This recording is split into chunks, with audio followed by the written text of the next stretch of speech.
आज जो हमारे साथ खास मेहमान जुड़ रहे हैं वो है रेलिगेयर ब्रोकिंग के अजीत मिश्रा। अजीत जी, वेलकम टू ईटी नाउ स्वदेश। बहुत बहुत स्वागत है आपका और आपकी राय लेना जल्द ही शुरू करेंगे। इससे पहले एक मार्केट चेक भी ले लेते हैं अजीत जी। देखिए, मार्केट की बात करें तो अच्छा रिबाउंड आज के मार्केट में नजर आ रहा है। अभी देखें तो देखिए निफ्टी 50 में 160 अंकों की मजबूती हमें नजर आ रही है और 24,000 के लेवल्स भी अभी क्रॉस होते हुए हमें नजर आ रहे हैं। दिन के जो है हाई लेवल पर अभी कारोबार करता हुआ हमें नजर आ रहा है। निफ्टी बैंक में भी देखिए 420 अंकों की बढ़त अच्छी हमें नजर आ रही है। आईटी थोड़ा गिरा हुआ है आज भी, लेकिन कल के मुकाबले थोड़ी सी कम जो है गिरावट देखने को मिल रही है। साथ ही मिड कैप की भी बात करें तो अच्छी बढ़त यहाँ पर देखने को मिल रही है। सेक्टर्स की तरफ एक नजर डालें तो देखिए जून महीने के लिए ऑटो सेल्स के डेटा भी आने शुरू हो गए हैं, तो ऑटो सेक्टर में कहीं ना कहीं उस वजह से भी एक मजबूती हमें नजर आ रही है। सपोर्ट बाजार को भी मिलता हुआ दिख रहा है। Nifty, media, realty, FMCG, consumption, इन तमाम सेक्टर्स में अच्छी तेजी हमें नजर आ रही है। मेटल, फार्मा और आईटी, ये तीन सेक्टर्स ऐसे हैं जहां हमें इस वक्त गिरावट देखने को मिल रही है। और तमाम अनसर्टनिटीज के बावजूद भी, ईरान के वॉर को लेकर जो भी तमाम अटकलें चल रही हैं उसके बावजूद भी अच्छा कारोबारी सत्र थोड़ा हमें देखने को तो मिल रहा है। ऐसे में आपका क्या आउटलुक है फिलहाल मार्केट को लेकर? क्या इस हफ्ते हमें ये जो बढ़ोतरी है वो बरकरार देखने को मिल सकती है? शुक्रिया गुरप्रीत। बिल्कुल, देखिए यहाँ पे जिस तरीके से हम देख रहे हैं मार्केट में इंडेक्स को, अगर आप देखेंगे तो ऑलमोस्ट करीब 2 हफ्ते हो गए हैं कि एक रेंज, एक दायरे में हम इंडेक्स को ट्रेड करते हुए देख रहे हैं, जहाँ पे कि 24,200 और 23,800 इसी बैंड में आपको इंडेक्स ट्रेड करता हुआ नजर आ रहा है। कल एक्सपायरी डे पे, मंथली एक्सपायरी डे पे आपने ऑलमोस्ट लोअर बैंड को रीटेस्ट किया था और उसको रिस्पेक्ट करते हुए आज के सेशन में एक अच्छी बड़ा रिकवरी दोबारा से देखने को मिल रही है। बट इंडेक्स में एक ट्रेंड अनफोल्ड होने के लिए आपको 24,200 का दायरा जब आप क्रॉस करेंगे तब जाके आपको 24,400, 600 जो कि नेक्स्ट हर्डल होने वाले हैं, उन एरियाज के पास आप पहुंचेंगे। इन सब के बीच में जैसे आपने बताया कि आईटी में प्रेशर है। देखिए, सबसे जो इंपॉर्टेंट हो जाता है कि आपके दो बड़े सेक्टर्स बैंकिंग और आईटी, इसकी परफॉर्मेंस कैसे रहती है, उसके बेसिस पे आप मोमेंटम देखते हैं। उसके अलावा कुछ एक हैवी वेट्स हैं across sectors like Reliance, ITC, इनकी परफॉर्मेंस कैसी रहती है, ये भी काफी इंपॉर्टेंट रहता है। तो वहां पे थोड़े से मिसक्लूज है कि बैंकिंग नो डाउट काफी ज्यादा स्ट्रेंथ दिखा रहा है और एंटिसिपेशन है जब तक कि 57,000 के लेवल्स बैंकिंग में होल्ड है तब तक वो पॉजिटिव टोन बरकरार रहेगा। बट वहीं पे अगर आईटी की बात करें तो आईटी में गिरावट का सिलसिला रुक नहीं रहा है। कल के सेशन में एक अच्छी गिरावट, शार्प गिरावट रही और आज भी हम देख रहे हैं कि कुछ एक स्टॉक्स जो कि प्रेशर के अंदर ट्रेड कर रहे हैं। तो ये सब देखते हुए मुझे लगता है कि इंडेक्स में जो मूव रहने वाला है वो ग्रेजुअल रहेगा, अप मूव। जब तक कि 23,800 इंटेक्ट है, मेरे हिसाब से आपको पॉजिटिव बायस को बरकरार रखना चाहिए, बट मोमेंटम आपको मिसिंग रहेगा। तो यहाँ पे आपको करना क्या है, आपको sector specific, stock specific approach रखनी है। सो बारिंग आईटी और एफएमसीजी, दूसरे सेक्टर्स में आपको अपॉर्चुनिटी ढूंढनी है। जैसे हमने बात की बैंकिंग की, जहां पे की स्ट्रेंथ है। उसके अलावा थीम्स स्पेसिफिक हम बात करें, फार्मा, डिफेंस, यहाँ पे स्ट्रेंथ नजर आ रही है। इनफैक्ट जो ब्रॉडर मार्केट्स है वहां पे काफी ज्यादा स्ट्रेंथ नजर आ रही है, मिड कैप, स्मॉल कैप में। तो अकॉर्डिंगली आपका स्टॉक स्पेसिफिक अप्रोच रहना चाहिए। इंडेक्स जब हम कहें कि दायरे का जब ब्रेकआउट होगा तब जाके एक स्ट्रॉन्ग मोमेंटम देखने को मिलेगा। तब तक रेंज के हिसाब से, जो लेवल्स के हिसाब से आपको प्ले करना है इंडेक्स को। बिल्कुल ठीक। तो सेक्टर स्पेसिफिक और इंडेक्स स्पेसिफिक रणनीति आप बनाकर चलिए। इसके अलावा कुछ थीम्स भी है जो अजीत जी ने यहाँ पर आपको बताई है, वहाँ पर आप अपनी स्ट्रैटेजी बनाकर चल सकते हैं। आगे बढ़ेंगे और अब सवाल और जवाब के सिलसिले को शुरू करेंगे। हमारे साथ पहले लाइव कॉलर भी जुड़ गए हैं। मंटू गुप्ता इस वक्त हमारे साथ है। मंटू, बहुत बहुत स्वागत है ईटी नाउ स्वदेश पर। कहाँ से बात कर रहे हैं आप और क्या सवाल है? जी नमस्कार मैडम, मैं बिहार के गया जी से बात कर रहा हूँ। बिल्कुल ठीक, बहुत बहुत स्वागत है। किस तरह का मौसम हो रहा है इस वक्त गया जी में? मैडम, मौसम तो खैर काफी सुस्त है और यहाँ पर लगभग पिछले महीने में 2 बार बारिश दिखाया, उसके बाद तो बारिश हो नहीं रही। बिल्कुल ठीक। देश के काफी सारे हिस्सों में बारिश नहीं हो रही और लगातार हम अपने शोज में भी ये बात डिस्कस कर रहे हैं। फिलहाल मंटू जी बताइए क्या सवाल लेकर आए हैं? मैडम, मैंने लिया था रेल विकास निगम, 500 क्वांटिटी बाय किया था 305 पे। बिल्कुल ठीक। और क्या नजरिया है आपका? नजरिया मैडम मेरा शॉर्ट टाइम का है। शॉर्ट टाइम लेकिन ये काफी टाइम हो चुका है और काफी स्टॉक नीचे जा रहा है धीरे धीरे। बिल्कुल ठीक, बिल्कुल ठीक। चलिए सीधा अजीत जी के पास चलेंगे। सबसे पहले गुड आफ्टरनून अजीत जी, आपने सवाल सुना होगा मंटू जी का। आरबीएनएल के शेयर है इनके पास 305 पे लिया था, 239 पर आ गया है और काफ़ी बड़ा नुकसान, 32,000 से ज़्यादा का नुकसान इन लेवल्स पर होता हुआ। और आरबीएनएल के शेयर की बात करें तो 6 महीने से 1 साल के चार्ट यहाँ पर डिप्रेसिंग ही नज़र आ रहे हैं, क्योंकि काफ़ी टूट चुका है। 33% से ज़्यादा की गिरावट 6 महीने में और करीब 40% के 1 साल में टूटता हुआ नज़र आ रहा है। आगे की चाल कैसे नज़र आ रही है और क्या इन्हें सलाह होगी कि इन लेवल्स पर इन्हें शॉर्ट करके यहाँ से निकलना चाहिए लॉस के साथ?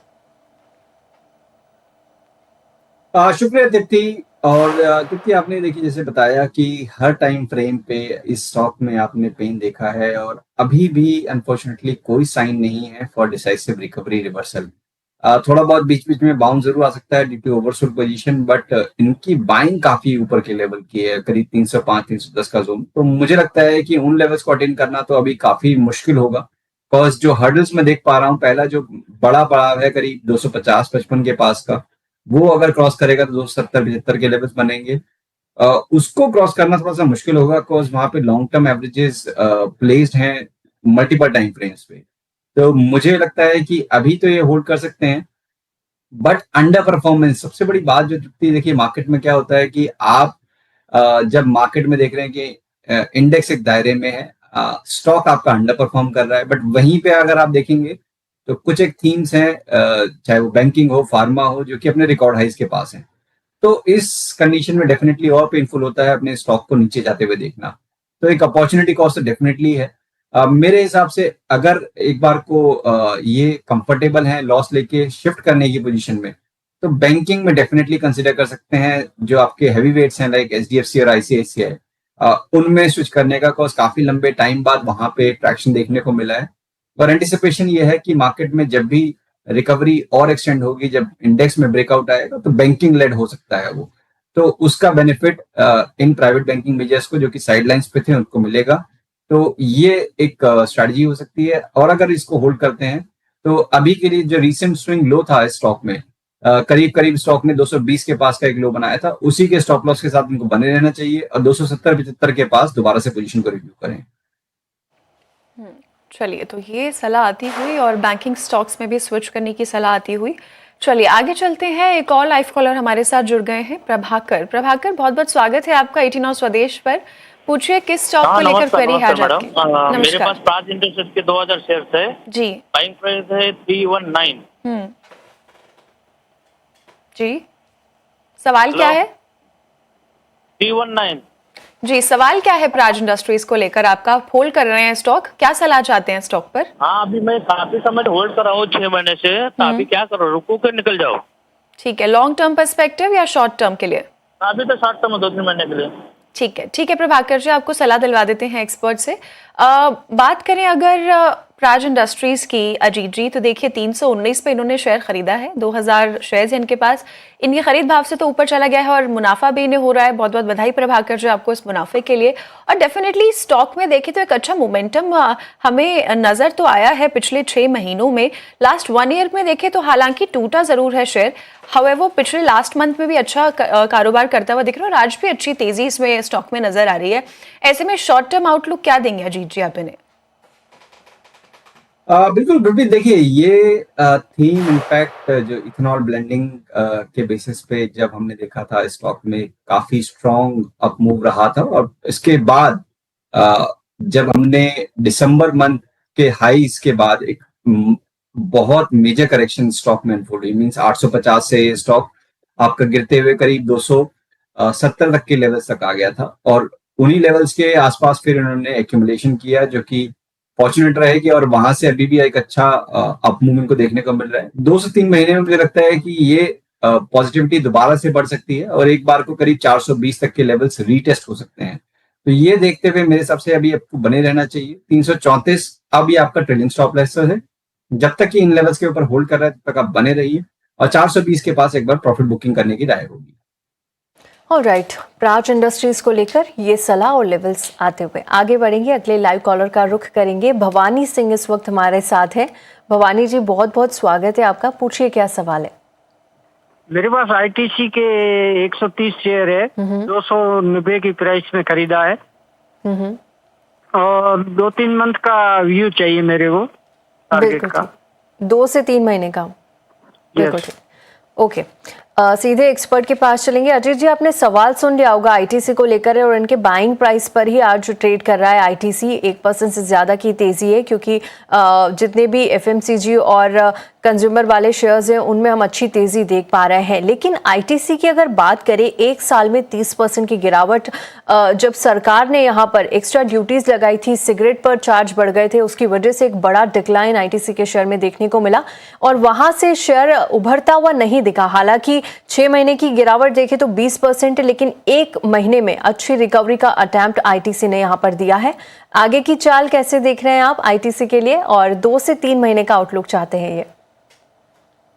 बिल्कुल तृप्ति, देखिए अगर जैसे हम बात करें एज ए सेक्टर तो एफएमसीजी और आईटी दोनों ही अंडर परफॉर्म कर रहे हैं और इसका खामियाजा आईटीसी ने भी भुगता है कि मींस नो डाउट एक रिकवरी रिबाउंड जरूर आया है but overall under performance continue है।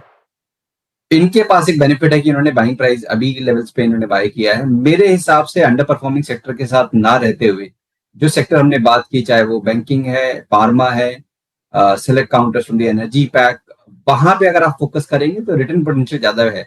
यहाँ पे एक चीज है कि आपका डाउन साइड थोड़ा सा कैप लग रहा है, मींस कि ये रिस्ट्रिक्टेड रहेगा, करीब 270-75 का जो डाउन साइड है वो लेवल कैप रहेगा। बट रिकवरी के केस में 300 जब पहला पड़ाव होगा वो अगर निकल जाता है तब जाके करीब 315, बट कोई स्ट्रॉन्ग अपमूव की इंडिकेशन अभी तक नहीं है।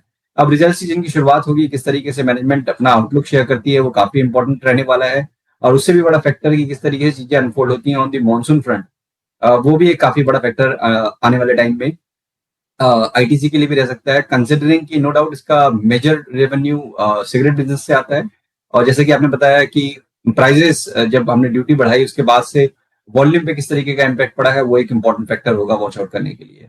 तो इन सबको देखते हुए मेरे हिसाब से अंडर परफॉर्मेंस कंटिन्यू रह सकती है। बेटर ये है कि आप बैंकिंग में, जैसे हमने बात की प्राइवेट बैंकिंग मेजर्स की, फार्मा में सन फार्मा, ल्यूपिन, ये कुछ एक ऐसे कैंडिडेट हैं जहाँ पे आप शिफ्ट कर सकते हैं अपनी पोजीशन। चलिए, सलाह आईटीसी को लेकर आती हुई एक्सपर्ट के थ्रू। और देखिए, साथ ही में केपीआईटी टेक के शेयर में आज भारी गिरावट देखने को मिल रही है। आज 16% की बड़ी गिरावट देखने को मिली है केपीआईटी टेक में। अब इतनी बड़ी गिरावट क्यों आ रही है, ये बताने के लिए हमारे साथ हमारी सहयोगी दर्शिता जैन जुड़ रही हैं। दर्शिता, बताइए क्या है पूरी खबर? राइट, केपीआईटी टेक्नोलॉजीज ने अपने क्वार्टर 1 रिजल्ट्स के आने के पहले ही मार्केट को एक बहुत बड़ा झटका दिया है।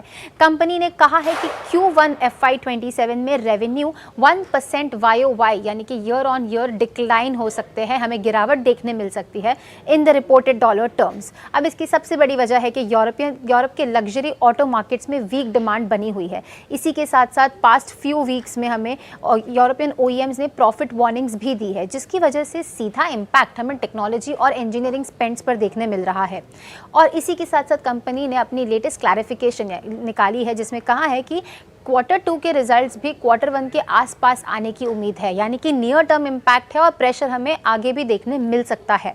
अब प्रेशर सिर्फ रेवेन्यू तक सीमित नहीं है। अगर हम देखें तो कंपनी ये भी इंडिकेट कर रही है कि EBITDA और नेट प्रॉफिट मार्जिन्स में भी हमें सीक्वेंशियल डिक्लाइन देखने मिल सकता है, क्योंकि इमीडिएट कॉस्ट ऑप्टिमाइजेशन की स्कोप काफ़ी लिमिटेड है।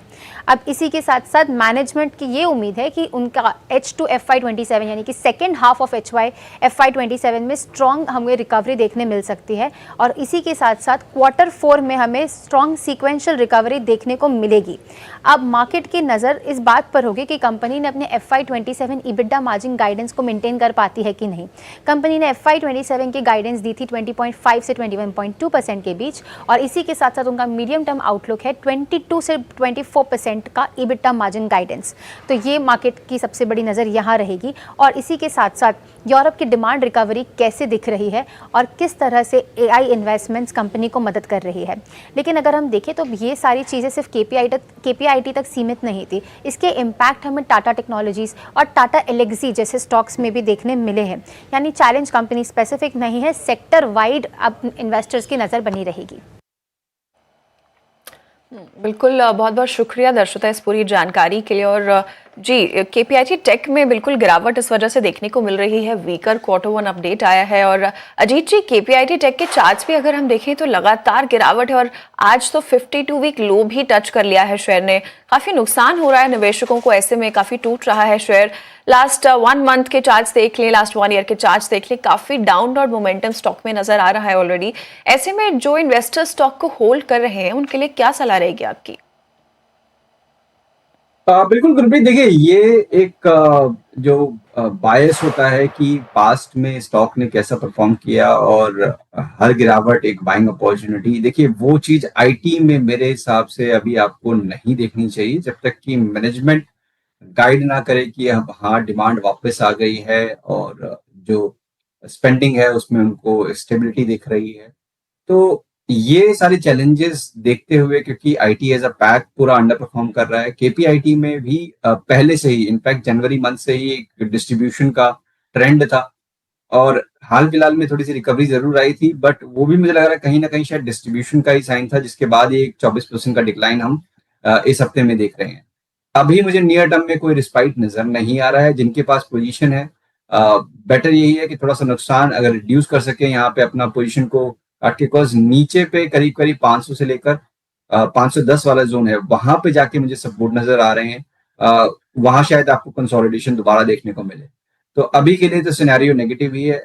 अगर आप सेल नहीं करें तो एटलीस्ट बाय ना करें, ऐड ना करें अपनी एग्जिस्टिंग पोजीशन में। कोई बाय और ऐड करने की सलाह नहीं रहेगी फिलहाल के लिए केपीआईटी टेक में।